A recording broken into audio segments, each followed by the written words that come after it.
अस्सलाम वालेकुम viewers, Malik rabbit farm से मलिक वकास। आज हमारे एक और दोस्त को न्यूजीलैंड वाइट भेजा जा रहा है। एक और हमारे जवान ने जो है वो हिम्मत की है कि वो खरगोश फार्मिंग शुरू कर सके और एक ही बच्चों के पेयर से स्टार्ट ले रहे हैं। ये माशाल्लाह चेक करें क्वालिटी जो इनको भिजवाई जा रही है।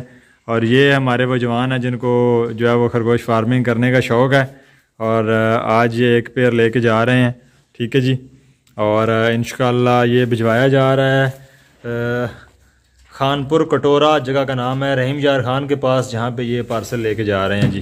ठीक है, तो मलिक रैबिट फार्म ना सिर्फ आपको खरगोश फार्मिंग सिखाता है बल्कि साथ साथ आपको प्योर ब्लड लाइन भी प्रोवाइड करता है। और जो लोग भी खरगोश फार्मिंग करना चाहते हैं वो तमाम तार दोस्त जितने भी हैं वो हमारे चैनल के ऊपर कांटेक्ट करें और तमाम तार जो इन्फॉर्मेशन है उनको प्रोवाइड कर दी जाएगी।